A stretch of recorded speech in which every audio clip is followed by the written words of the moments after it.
Yo, hoodie down, man. Uncomfortable. That thing right in the square of my back. Let me turn this up a little bit.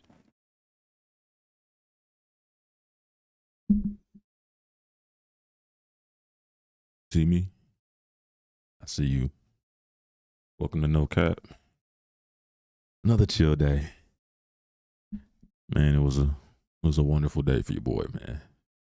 Got outside, spent some money, lost some money, ate some food, took my black ass right back in the house. Wouldn't have it any other way. But I'm gonna make this chill because this is gonna be like Friday for me. Got a family I'm gonna go see.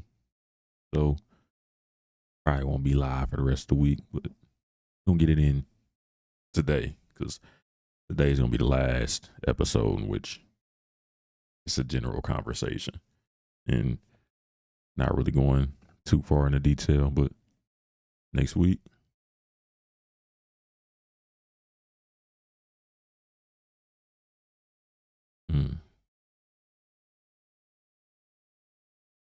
just know next week is it's up. No cap is gonna earn his name next week, but today I'm gonna ride it out with politics. Crazy thing about politics is one of those areas in which people tell you not to have a conversation, and it's really ignorant to even say that. Yeah, politics, religion, finances. Those are the three areas that people tell you that you should avoid having conversations about. But to me, you should be having those conversations because you need to be bridging the gap. There needs to be connection. There needs to be understanding.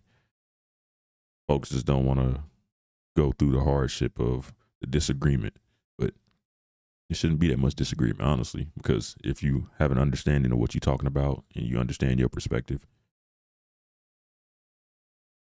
through thick and thin, inside out, it should be easy for you to have a conversation with others and express that perspective.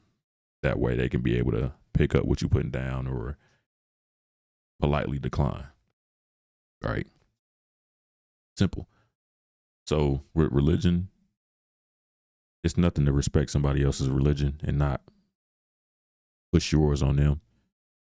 And it's easy for you to respect theirs and tell them that you don't want theirs pushed on you. I respect your decision making. You respect mine. Boom. Conversation done. Politics. Here's my perspective. Here's why I think that. Here's logic behind it. What's your perspective? What's your stance? How can we reach middle ground? Finances. Majority of the time, they tell you not to have conversations about finances because somebody fucking you over.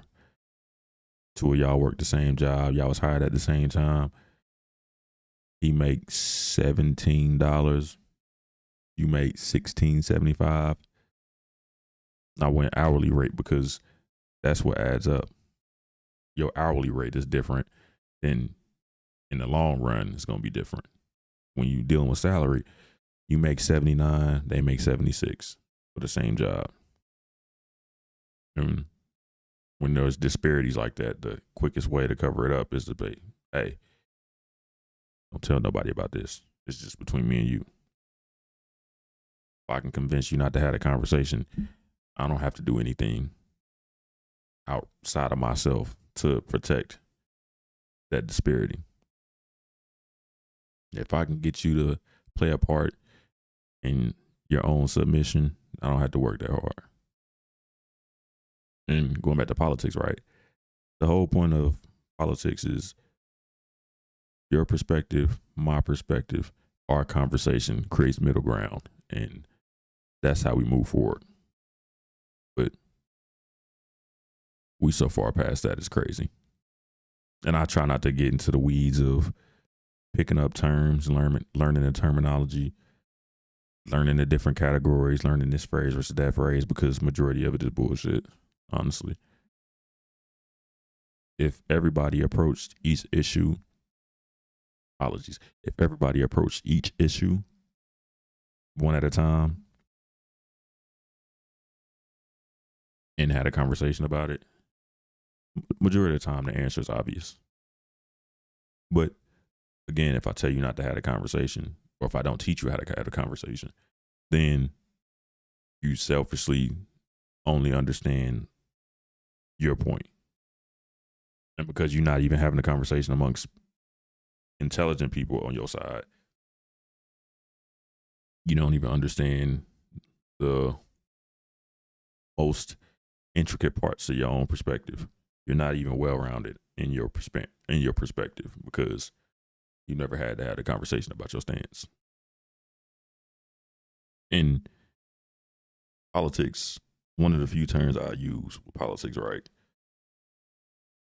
Identity politics is a huge thing where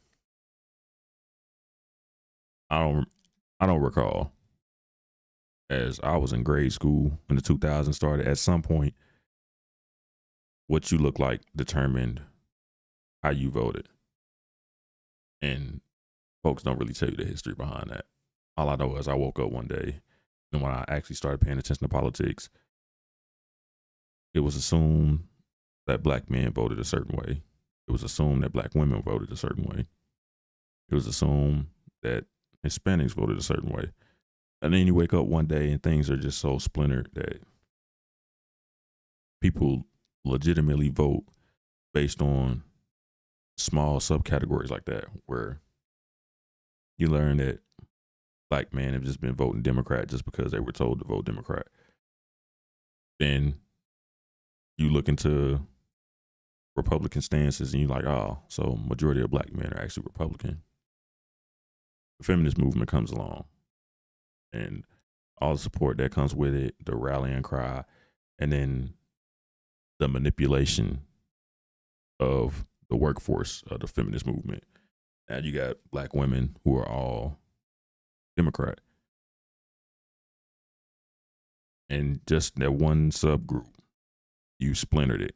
One goes one direction, one goes the other direction. Just based on not legislature, not leadership, identity politics, where we have a celebrity as a president because politics, like a lot of American culture, isn't about making intelligent decisions. It's a popularity contest. If you were to describe life in America is like high school. Everything's about a popularity contest. Everything is, who am I familiar with? Instead of, here's what decision needs to be made for this issue. But going back to yesterday, we so undereducated as a people that we aren't even aware of how government works on the federal level, on the state level. We're not familiar with any of the issues that are affecting us now, that affected us before. Most Americans have no idea on what the political process looks like or what power a citizen holds. So, say I disagree with how the federal government is dealing with issue A. Majority of Americans have no idea how to disagree and to get change from their disagreement. How to make the action or the legislature stop and reverse course from whatever the issue is they disagree with.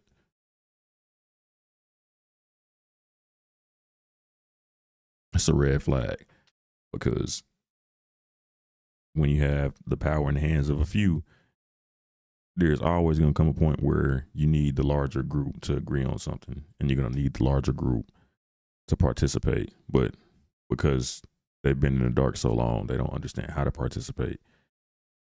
And because they've never understood how, there's no interest in it. And that's starting to pop up in these elections where folks are going, man, we wanted this person to win, but they didn't win. And they didn't win because whoever didn't vote for them were bad people. It's not the case. You undereducated people for so long that you thought that you could just gaslight them into whatever prom queen, prom king feud that you could stir within them, and it didn't work. So that's really what I wanted to talk about with this conversation, right? Where a few things were said, especially during this last election, that was just like, all right, I need to start paying attention more to politics, because to me, what it looks like is politics is just, how can I bullshit you into doing what I want you to do? And growing up, going to public school, they don't teach you about the political process. They don't teach you what steps citizens can make to go up through the ranks of their local government, and then how a change can go from local government to federal government. That's something that you have to learn on your own, and something I need to study up more about, honestly, because I'm somebody that likes to learn everything about whatever it is I'm interested in. So trying to map out the process of, hey, this is happening, I don't like that. What is the entire process from I don't like this to federal level change? Never had it understood, never had it explained to me. So I'm going to have to research that and come back with a complete outline and a complete map of what that entire process looks like. But to get back to it, having the politics conversation has gotten just so nasty, where it's affecting other areas of life, where people are too emboldened to be gaslit and to gaslight other people, where folks will go, who did you vote for? Which is, for one, it should be illegal for you to even, I believe it is illegal for you to even infringe upon information like that. But folks are demanding that information, and if you didn't agree with their stance, automatically all interaction is cut off, which is the exact opposite of what politics is supposed to do. Politics is turned into everything needs to go my way. And if you don't see things my way 100% of the time, I'm not dealing with you. I'm going to try to make it uncomfortable for you to live your life. And when that's the case, that means the entire system needs to be reset. Everybody needs to take a deep breath, or everybody who thinks like that needs to be slapped and need to reset and come back and try again. Because to be emboldened enough to think that, hey, do you agree with this? I'll bet you don't agree 100%. Bet F you, F what you stand for. You deserve the absolute worst. I'm going to make sure that people don't even want to hang around you.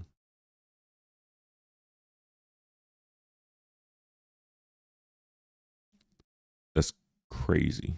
But it's normalcy in today's world, where folks really believe that, hey, you need to do everything I do. You need to think how I think.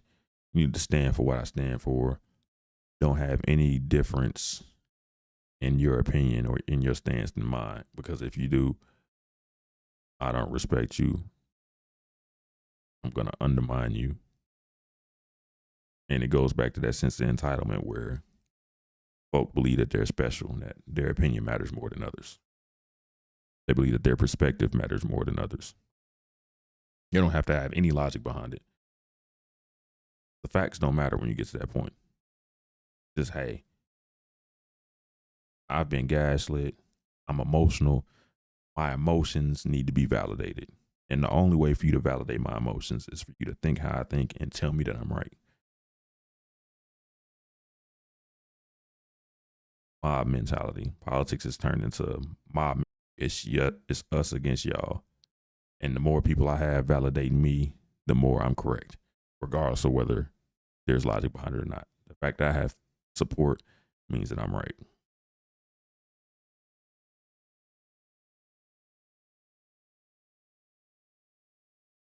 I can't even get upbeat about this conversation, just because the entire premise of it all is just so stupid. that even having to bring up the conversation is just like,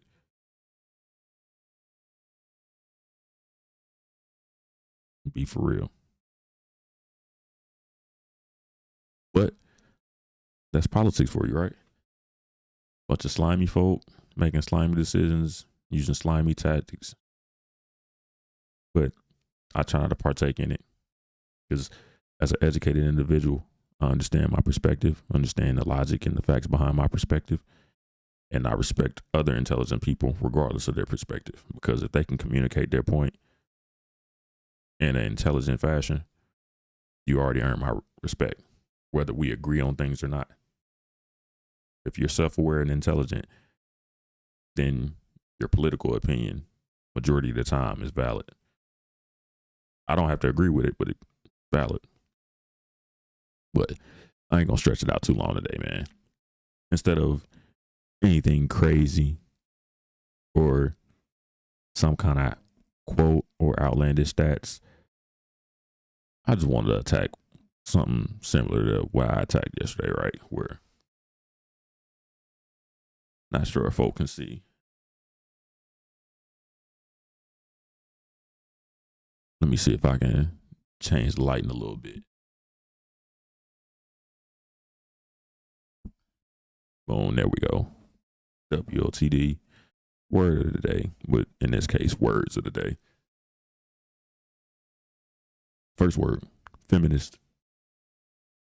An advocate of women's rights on the basis of the equality of the sexes. This word is not even tossed around as much because it's not negative enough. The only words that get tossed around now and the only labels that get tossed around are ones of strength or ones of demeaning or demeanment. Either I have to stand out from everybody or I have to insult you in a way that makes you feel less than. So you don't even see, especially online, you don't see a lot of women saying they're feminists, which is crazy. You would assume that women believe that they're equal. But nah, in the feminist movement, and I can't wait to have this conversation with people, the feminist movement isn't about equality anymore. It's about preferential treatment. And it's not even a feminist movement anymore. It's feminist plus LGBTQIA plus. And went from women need to be able to maneuver the exact same way men maneuver to, well, we didn't get everything that we were looking for, so we just gonna bring in a bunch of other people and we all just gonna be fighting for things that are tertiary, not very important. Absolutely outrageous when you think of, and when you have the conversation, break down what's being asked or what's being demanded, you're just like, man, this is stupid. This shouldn't even be a conversation. But when emotions are high, logic is low. And when you got a lot of emotional people being emotional and you've trained them to be emotional all the time, you get impulsive decisions, impulsive events, and impulsive crowds, which leads to a lot of dumb shit. And on the flip side, a lot of men are feminists. But again, the key word, hold on, the key word in this thing.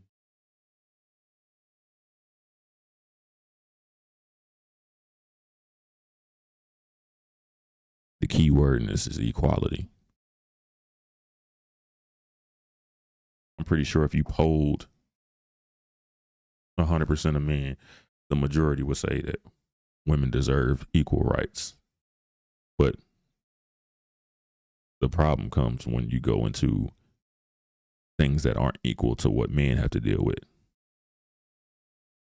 When you want the preferential treatment, when you want the pros of being a woman and the pros of being a man, but none of the consequences of either side, that's where you have the disagreements. And that disagreement, right, brings me to the second word of the day, which is the one that's more prevalent. I guarantee you'll see the second word more than you see the first word. Second word, misogynist. A person who dislikes, despises, or is strongly prejudiced against women. You disagree with women nowadays, misogynist. If you say that there's preferential treatment and that men aren't getting a fair shake, misogynist.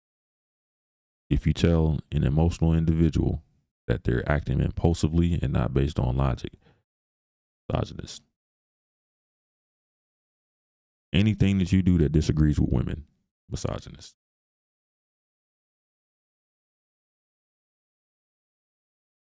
You don't get that same energy on the other side. If you agree with a woman, they don't spout you as a feminist. They just go, bet mentally in their heads. They just go check and move along. But if you in the way of however I'm feeling, you're not validating me in that moment, misogynist. And this sex war thing is huge because it's disrupting everything.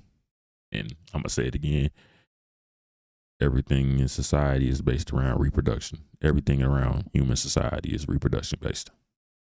So when you letting politics fuck up natural human interaction and it's combining with the lack of education to ruin evolution and we start devolving, that's when the red flags pop up.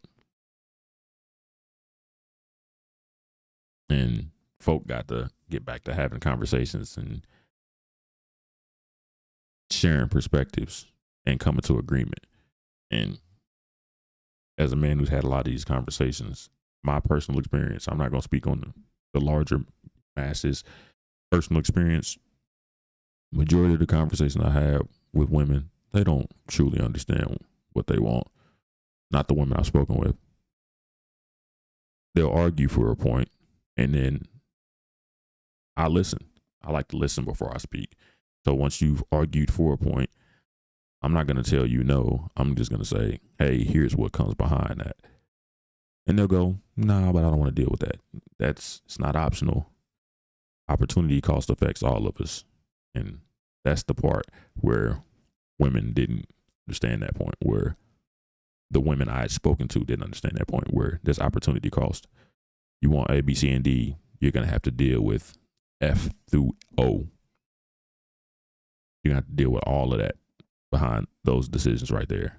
They're like, no, I don't want to deal with that. I want to have everything and not have anything on the back end. Like, that's not how men live life. You want it to be equal to men. That means you're going to have to deal with all your issues and all of our issues. Men, we don't have to deal with that because men aren't fighting to be like women. Don't want your issues. Comfortable enough having to deal with ours. Taking on more problems is not easy. And that's what a lot of women are learning is I'm getting a lot more freedom, but I'm picking up more problems as well. And you starting to see a lot of women go, yeah, I don't want to work anymore. I'd rather go back to the old ish. Let's keep some of the stuff from the feminist movement. And a lot of those things, a lot of men would agree with. Having your own bank account, being able to vote. If you work in an equal job and you having an equal amount of success, being paid the same. A lot of these things, majority of men would agree with. So it wouldn't even be an issue. But once the genie's out of the bottle, you got to deal with all the chaos and the impulsivity of toxic femininity. And going back to politics, the feminist movement has brought in a lot of unintended consequences that we're currently dealing with, some of which we'll get to on later episodes, but you get the gist. Folks want to vote, want to have conversations, not really have conversations, they just want to speak out loud and be heard and think that that's all there is to it. But no, if you're willing to use your mouth, you got to be willing to use your ears. But that's only if you plan on politicking correctly. I mean, You feel me? I'll see y'all next week, man. It's up next week. It's up. Bring your popcorn.